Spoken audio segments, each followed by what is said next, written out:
Hi, Patsy. Hi, François. Well, I'm very pleased today to be with you to talk about tapping with children. Because as a teacher and an author of the book, Tapping with Children, you did a very good work. And I think it's a good example and a good tool to expand to the world. Thank you. I'm honored to be here.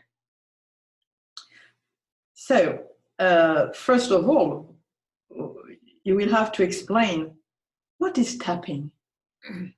Well, tapping is a child-friendly term, and it's used all over the world for EFT or emotional freedom techniques. And to put it simply, by tapping on basic acupressure points, meridian points, I call them calming points with children, and tuning into a specific problem, you can relieve troubling emotions of every kind and move forward in peace.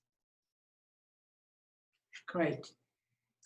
And why did you decide to use and teach tapping in schools? Well, I first started to learn tapping for myself. I have Crohn's disease, which is a serious health problem.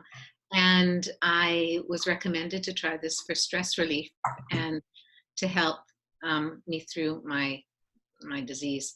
And I had amazing results with Crohn's. I also was able to overcome a fear of public speaking and a flying phobia and test anxiety with it. And so I decided one day, just on a whim, to take it into the classroom and share with my own kids this remarkable technique that had helped me so much with my own stresses and worries and health problems. And I had remarkable results. And the next question would be, how did children benefit from tapping in your class? Well, the first time I used it, I noticed immediate results. I used it for test anxiety, and anxiety of every kind EFT is such a fabulous tool. Tapping is such a fabulous tool for anxiety.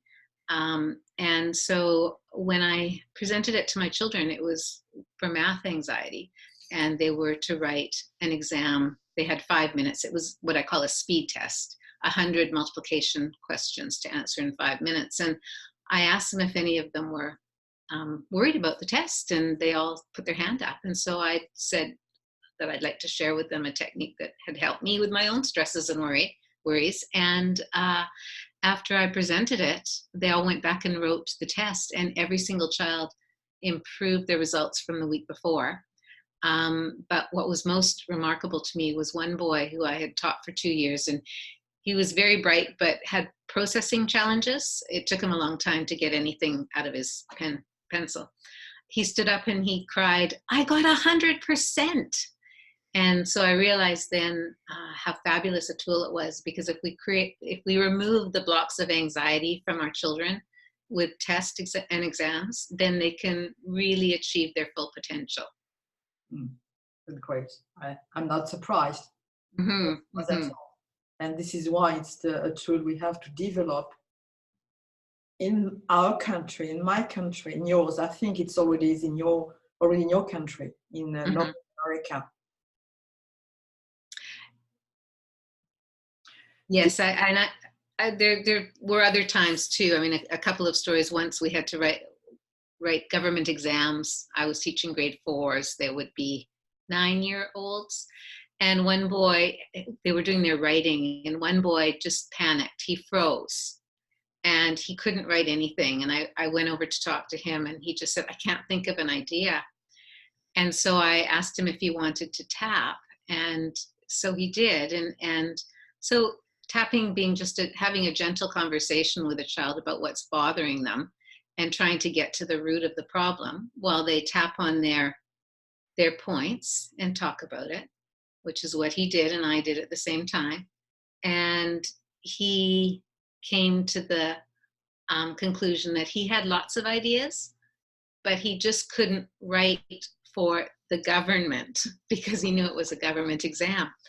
And so once we tapped on that, he said, "I can write now." And he sat down, he wrote his paper, and he exceeded expectations for his grade level. He did better than expectations.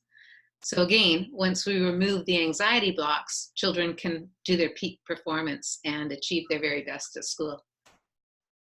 That's great. Yes. Mm-hmm. It's very encouraging. And from my experience too, I can understand what you felt. It's fantastic to imagine what we can do with help children. And of course, other system we can, it can go to teachers and parents, and everyone can be feel, of course, more relaxed and more able to teach, to be present, not to be scared about or stressed about teaching as it is now. Yeah, and I think there's so many children that feel anxious about so many things these days that tapping for anxiety alone is just wonderful. One boy, he had to write a test. It was the capitals of provinces and capitals of Canada, which is the country in which I live. And he froze. I could see him freezing. And it was time to collect the papers. And he said, I haven't finished. And this boy is a perfectionist. Often anxiety comes with perfectionism.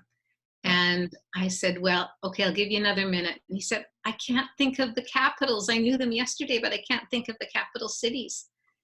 And I said, do you want to tap? So we tapped just for a minute. You know, I can't think of the capitals. I knew them yesterday. I'm really smart, but I forgot them. I don't know them. The anxiety left him. And after just a round or two of tapping, I said, do you want to try and finish? He said, yeah, I remember all the capitals and all the provinces too. And he got 100% on his test. So those are three little instances of just how amazing tapping can be and how quick it can be for children too when they have to write tests. Of course. And what's fantastic with them, they like sharing. When they start using and understanding EFT, they want to share with others. Yeah, and they'll tap with each other and help each other too. Fantastic. I would like to talk about your book because it's important and it will help a lot of teachers. In French, it's l'EFT à l'école, like EFT in schools. And yours is tapping with children. And I think it will help hundreds. Yes, I'll just show it in English. Exactly, tapping with children. And it will help, of course, teachers and adults and change their vibration and change their beliefs and change their emotions and change their possible feels and whatever. Yes, because tapping it doesn't help with just test anxiety or just anxiety. It helps with emotions of every kind. And you can use it for simple little things. You can do it for pain. You can do it for anger. You can do it for trauma. And what we want is to help children write when it happens, when these troubling events happen in their childhood, so they don't relive them over and over and have difficulty later in life as adults with some of these problems that we hold on to. Okay, thank you, Patsy. And maybe next time we can talk about specific topics, events, whatever, to help to give more clues and to teachers and parents, because it's essential. That would be wonderful. Thank you. Thank you, Titi.